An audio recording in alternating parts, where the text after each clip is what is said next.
Hey there, folks. Joshua Bardwell here. You're going to learn something today, yada, yada, yada. I'm rushing these results out, and that's why I'm just talking over the video. I wanted to do one more test to try and really give ClearView a fair chance to show its strengths. And so it didn't do great in my last test, and one of the arguments people made was, well, it's better at dealing with multipath and environments where there's other quads in the air. Okay, so I've done 2 more tests to try and test that, although I will point out that's not what Iftron says. Iftron says it should do better and just all around. But anyway, okay, fine. What's going on here is I'm flying the quadcopter outside the house. The quadcopter is at 200 milliwatts, and the receivers are inside the house. They're right here in the basement in my office. So the goal is, as the signal passes into the house, to create a whole bunch of bouncing and reflections that may make the ClearView, you know, I don't know, may show off its strength. I don't know. I just want to do as many tests as possible to try and discern how these things work. It would be much better to be like in a car park or a metal warehouse, but this is the best they can do right now, just to get these results out today. This is being played back at 50% speed. You can set it to 2x speed if you want to watch it in real time, down in the gear icon in the lower right of your YouTube window.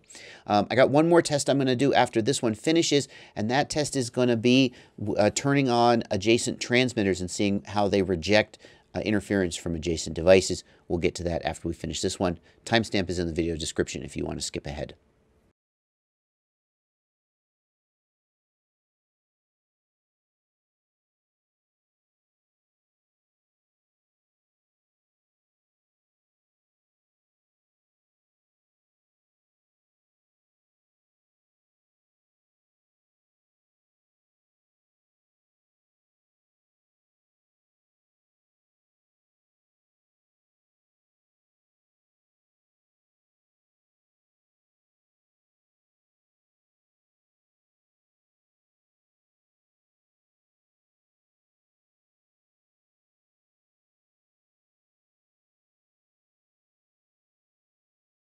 And I got to tell you, I'm really impressed with LaForge once again.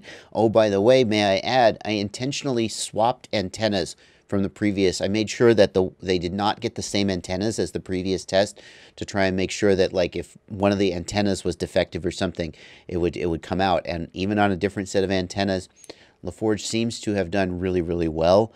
I think ClearView had a better showing than it did, but it's still not kicking the butt as you would expect. So then, here's the next thing I did.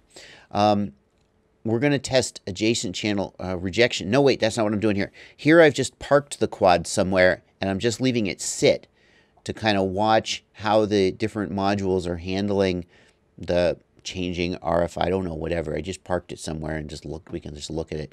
And in this exact location, again, ClearView is not really impressing, to be honest.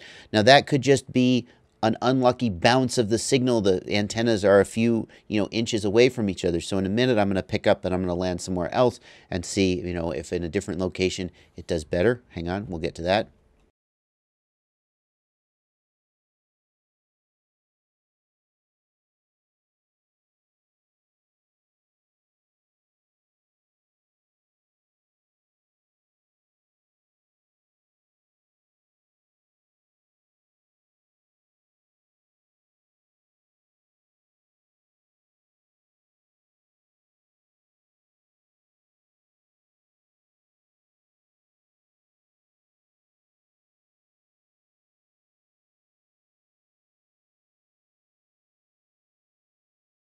And here in this location, again, it sure looks like LaForge is doing pretty darn good. Achilles it's kind of going in and out, but I feel like in this test, Skyzone is actually not doing as well as it did in the first test. So maybe Skyzone is not as good at dealing with these challenging environments. I don't know. Here, ClearView is doing better. LaForge is still doing better than anybody. Yeah, there you go. Okay, let's try now. What I'm going to do is I'm going to turn on another transmitter, and we're going to see how they deal with interference.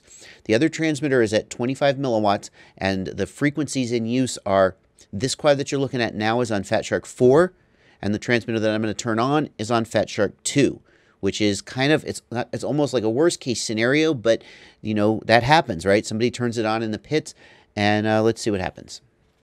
Here we go. Plugging in, and now we're plugged in. 25 milliwatts, about 6 to 8 feet away from the transmitters. Fat Shark 2 versus Fat Shark 4. These guys are all tuned into Fat Shark 4, and this is what we get.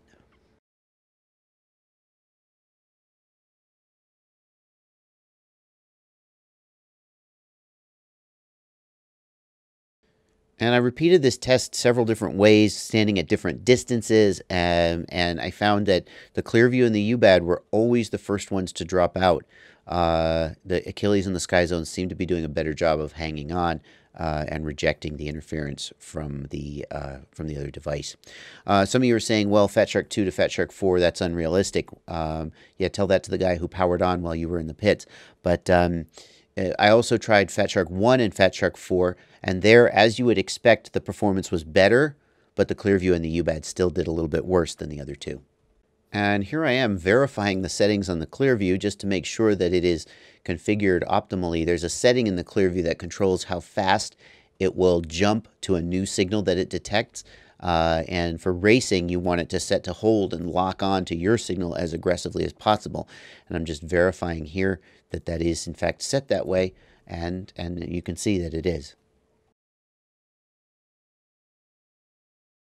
There you go then. That's going to do it for this test. I have one more test that I'm going to release. You guys were asking, why didn't you do a test with 2 patch antennas on the ClearView? Well, it turns out I actually did, but I had a reason why I didn't include that in the first video. But then since you guys are begging me for it, I'm going to go ahead and release it. I'll talk more about why I didn't include it, etc. in that video when it comes out very shortly. As for the results of this test, UBAD continues to impress me. I'm really actually surprised because despite the fact that UBAD fans would say it's clearly always the best, in my previous rounds of testing, I haven't found it to just clearly and decisively win in the way that I think it is doing in this round.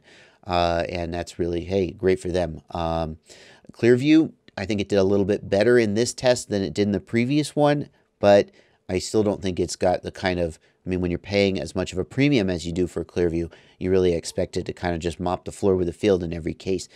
And I can't really resolve that with the fact that I know a lot of racers who insist on flying ClearView and feel like it gives them an advantage. I don't know what they know that I don't know, or what they're experiencing that my tests aren't showing, but I've done everything I can to try to make these tests be as realistic and reflective of real-world experience as possible. And the results are what they are. So I'll see you guys next time. I'll have one more episode coming out with one final test, but for now we're going to sit this down. And maybe I'll bring this whole rig out to the regional qualifier, multi-GP qualifier on April 21st and try and get some video from an actual race and see what we see there. Who knows? That's going to do it for now, though. Happy flying.